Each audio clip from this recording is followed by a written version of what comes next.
আপনার বাগানের বা আপনার বারান্দার টবে ছোট চারা গাছ কখনো দেখেছেন? তারা বাইরে থেকে সূর্যের তাপ আর ভেতর থেকে জল পেয়ে মনের আনন্দে কি সুন্দর বেড়ে ওঠে, তরতাজা হয়ে ওঠে। কিন্তু এটা কি কখনো দেখেছেন এর মধ্যে এমনও কিছু চারা গাছ আছে যারা কিন্তু কোনো কারণ ছাড়াই শুকিয়ে যায়? হয়তো সেখানে কুড়ি এলো, কিন্তু সেখান থেকে ফুলটা ফুটলো না, তার আগেই কুড়িটা ঝরে গেল। এই তো বলছিলাম গাছের কথা, যেটা আমরা বাইরে থেকে দেখতে পাই বা প্রত্যক্ষ করতে পারি, কিন্তু আমাদের খুব আপন, খুব আদরের সেই ছোট্ট শিশু, তাকে কি আমরা সেই ভিতর থেকে দেখতে পাই? যদি খুব গভীরভাবে ভেবেও বলি, অনেক সময় কিন্তু বাবা মায়েরাও তার বাচ্চার মনের কথা বুঝতে পারে না। আর এই বুঝতে না পারার ফল কি হয়, বাইরে থেকে হয়তো তাকে দেখায় খুব সতেজ, খুব সাবলীল, কিন্তু ভিতরে ভিতরে সে শুকিয়ে যায়। আর যখনই এটা হয়, তখন আমরা বড়রা বলি এখানে কোনো বাচ্চার মেন্টাল হেলথ ইস্যু আছে। কিন্তু আমরা বুঝতে চেষ্টা করি না যে এই মেন্টাল হেলথ ইস্যুটা আসলে কি, কেন হয়, কখন হয়, আর কিভাবে এর থেকে আমাদের খুব প্রিয় বাচ্চাকে বাঁচাতে হয়। আজকে আমরা এই সমস্ত কথাই শুনব।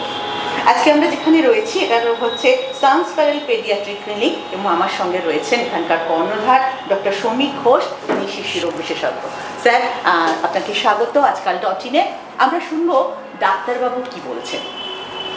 স্যার, একটা ইন্ট্রোডাকশন দিলাম, যেটা একদম আমরা যেটা দেখি, প্রত্যক্ষ করি, আপনার তো মনে হচ্ছে শুনে যে সত্যিই তাই। সত্যিই তাই। বাচ্চা বড় হচ্ছে, হাসছে, খেলছে, ছুটছে, তার সমস্ত প্যারামিটার ওকে আছে, অথচ তার ভিতরে ভিতরে কি চলছে আমরা বুঝতে পারি না। আর এই জিনিসটা ঠিক তখনই হয় যেটাকে আমরা বলি অ্যাডোলেসেন্স পিরিয়ড। সেটা হচ্ছে 10 থেকে 19 বছর বয়স। যে কোনো মানুষের জীবনে, যে কোনো আফটার বার্থ, এই 10 থেকে 19 বছর বয়সটা ভীষণ ইম্পর্টেন্ট। বলা যায় যে বাচ্চারা যদি হয় একটা মাটির দলা, তাহলে সেই দলা থেকে কি রূপ তারা নেবে সেটা ঠিক হয়ে যায় এই পিরিয়ডে। তো আমরা শ্যামশ্রী, আমরা যখন এই কথাগুলো বলছি, হ্যাঁ, আমাদের যেটা মনে রাখতে হবে যে মানুষের যেটা মানসিক গঠন, যখন সে জন্মায় সে একটা নিরীহ প্রাণী। সে ডান দিক থেকে বাঁ পাশ ফিরতে পারে না, উঠে বসতে পারে না, দাঁড়াতে পারে না। তার দৈনন্দিন জীবনের যে কাজকর্মগুলো, নিজের খাবার খাওয়ানো, জামা কাপড় পরা, কোনো কিছুতেই সে সক্ষম নয়। সো ক্রমাগতভাবে যত বয়স বাড়ে, মানুষের এই অ্যাক্টিভিটিস অফ ডেইলি লিভিং চলে আসে। আমাদের মনে রাখতে হবে যে যখন একটা মানুষের গঠন হচ্ছে, সে সম্পূর্ণ নির্ভরতার থেকে একটা স্বনির্ভরতার দিকে যাচ্ছে। মানে শারীরিক গঠনের কথা বলছি। শারীরিক অ্যান্ড মানসিক, দুটো কখনোই অভিন্ন নয়। হ্যাঁ, আমার যতটুকুই শারীরিক গঠন হচ্ছে, আমার কিন্তু মস্তিষ্কটা তার সাথে সাথে বিকশিত হচ্ছে। সো আমার এই যে গঠনমূলক কাজটা চলছে, এটার উদ্দেশ্য একটাই, যাতে কিনা আমি যখন একটা প্রাপ্তবয়স্ক মানুষ হব, আমি যেন নিজের দেখাশুনো নিজে করতে পারি। শুধুমাত্র আমার দৈনন্দিন কাজকর্মগুলো নয়, আমি যেন আমার প্রফেশনাল কাজটা করতে পারি, আমার সামাজিক যে সম্পর্কগুলো সেগুলোও যেন গড়ে তুলতে পারি, এবং আমি যেন পরিবার নামক যে বস্তুটার মধ্যে বাস করছি সেটার মধ্যেও বাস করার উপযুক্ত। আর এটা হচ্ছে সঠিক সময় হচ্ছে অ্যাডোলেসেন্স পিরিয়ড, 10 থেকে 19, যেখানে কিনা একটা you are going through a transition from complete dependence থেকে পূর্ণ স্বনির্ভরতা। সো নেক্সট আমাদের যেটা ভাবতে হয় যে আমার যেটা মনে আসছে, এই যে ধরুন বাচ্চাকে তো আমরা দেখছি সামনে বড় হচ্ছে, আমরা বুঝতে পারছি না তার মধ্যে মানসিক মেন্টাল হেলথের কি কি সমস্যা হচ্ছে। তো এই বয়সে সাধারণত মেন্টাল হেলথ সংক্রান্ত কোন ধরনের সমস্যা বাচ্চা?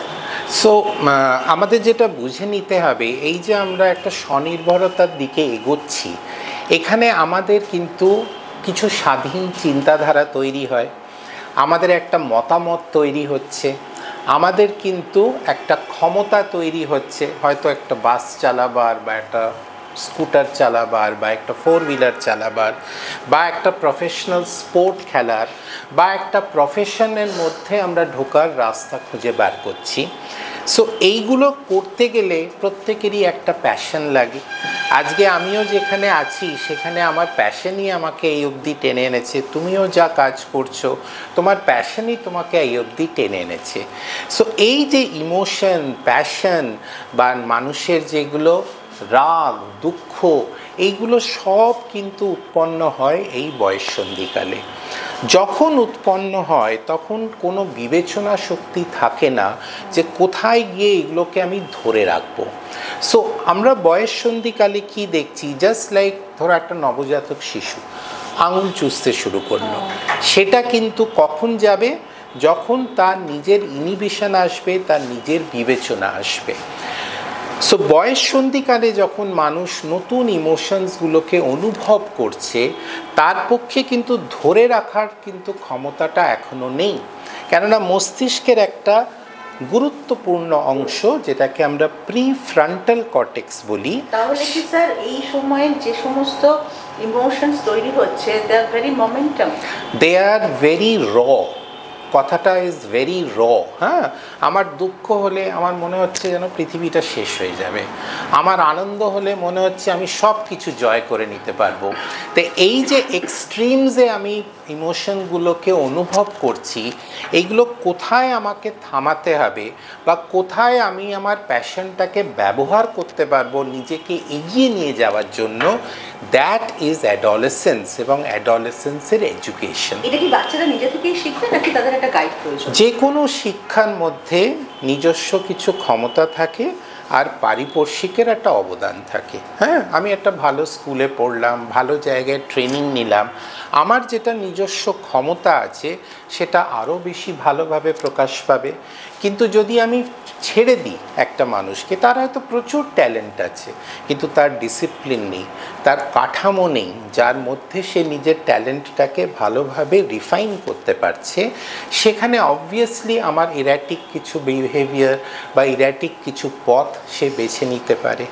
তার যদি গাইডেন্স না থাকে সে কিন্তু একটা বিপরীত কোনো রাস্তায় চলে।